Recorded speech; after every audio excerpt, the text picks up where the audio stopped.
omelet for the lady. Possible straight showing. And what do you know? 3 jacks for king. My 3 jacks bet $10. You can't bet $10. You can only bet a penny, a dime, or a nickel. Okay, a dime it is. You know, that's a lot of money. Then fold. Okay. Deal. Last card down and dirty. What's going on here? Hi, Katie, lady. Me and Robin were playing cards. Poker. Yeah, King's been teaching me. Where on earth did you learn to play poker? Oh, I played plenty of times with the tourists in San Cristos. Mary, kids have been playing poker with money. You told me you were playing Monopoly. Robin, I'm surprised at you. I'm sorry, I just wanted to learn the game, that's all. Look at the size of that kitty.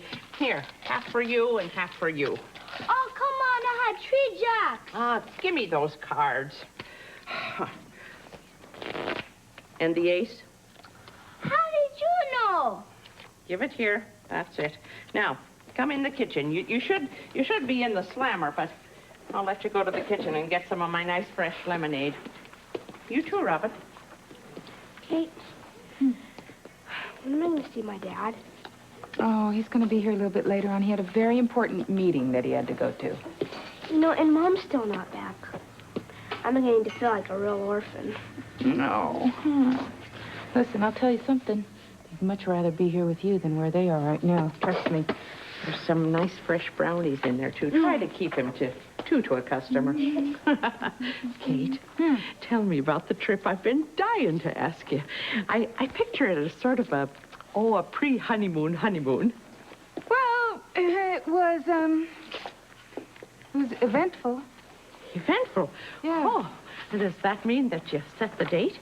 Well, not exactly. Almost. But we spent most of our time just trying to escape from the Santa Mauro embassy. What? Yeah. They had us under house arrest. Good heavens, Kate. Why? They thought that I poisoned El Presidente. Oh, you really had me going there. That was a good joke. You know, Kate, you and Robert would do anything to not set that wedding date. Poisoned indeed. Now, I noticed there was very little security at the main entrance. Anyone can walk into your hospital.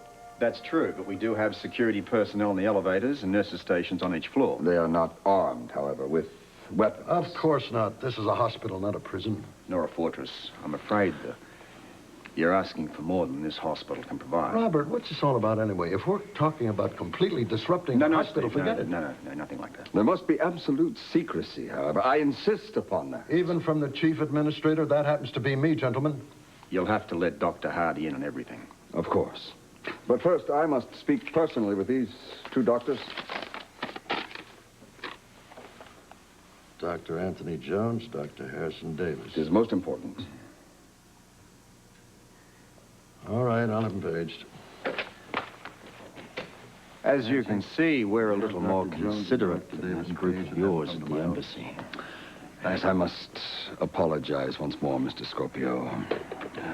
Surely you can understand our concern at an attempt on El Presidente's life. And I'm sure you can understand my attempt at trying to run a police department. Steve, we'll talk later. I have some work to conduct.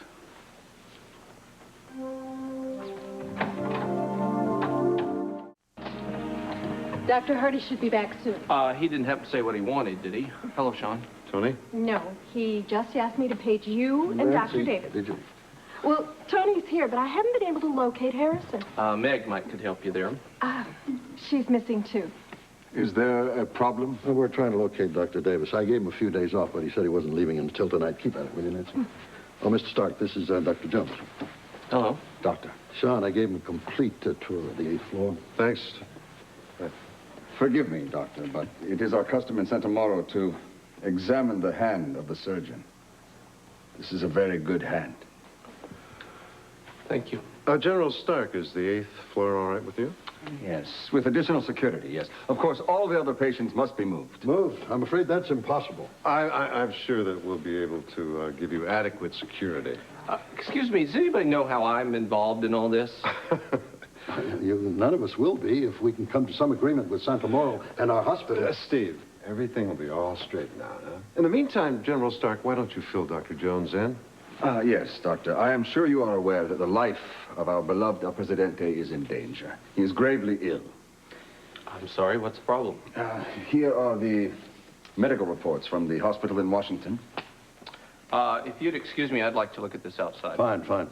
When will the other doctor arrive? As soon as we can reach him. He must be available at all times once El Presidente has been... What's that? Well, thanks to the benevolence of Dr. Hardy here, I have a complete set of blueprints of the hospital. I think it would behoove you to check them over. Yes, thank you. I will be able to post my men on the roof.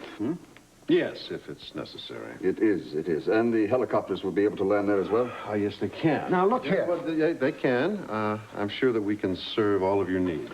Our needs are very great, as you can imagine. Gentlemen, it is a powerful chief of state who will be brought here as a patient. I think we are well aware of the importance of your El Presidente. Well, let's get one thing straight. Every patient in this hospital is important. El Presidente is my concern. And you gentlemen must be aware of the dangers to him as well. I would expect that you and your associate... And Lavery, don't worry about it. Yes, I would expect that you will take every precaution to make sure that nothing happens to El Presidente Camargo while he is here. It would be very bad, not only for Santa Moro, but for your city and your country as well.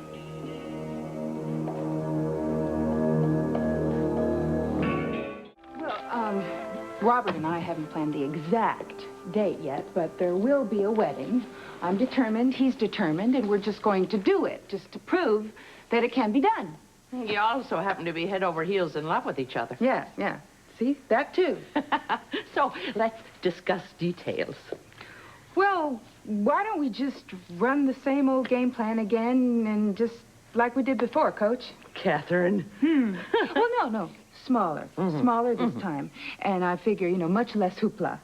I don't want to be like the boy who kept crying, wedding, wedding. Yes, it is. No, it is. Oh, what now? No, it is. I don't know. Hi, Katie lady. Hi, darling. I got a present for you to welcome you back from your wonderful trip. Wow. Isn't that nice? Look how beautifully nice. it's wrapped. I almost hate to I miss wrapped it for him. Oh, it's beautiful, But Robin. yeah, I made this present especially for you. Wow. Well, then I better open the present especially for me. Oh, look. It's a basket. That's the wrong one. Look. That's the common one. That's a it's good one. interesting, How isn't did it? I know? Well, look, I think it's very sweet. Mwah. Thank No, you it very is. much for my...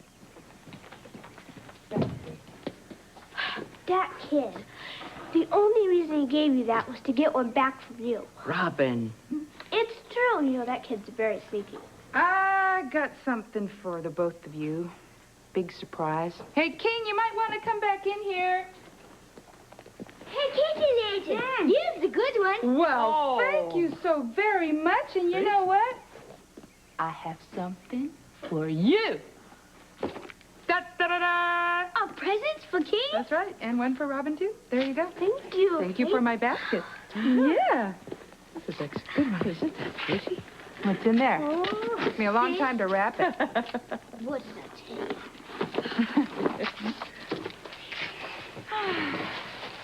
Oh, how cool. This is really cool, Kate. Good. Thank you very much. You're welcome. Look, cool, huh?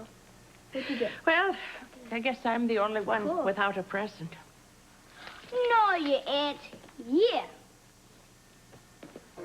Oh, King, you shouldn't have.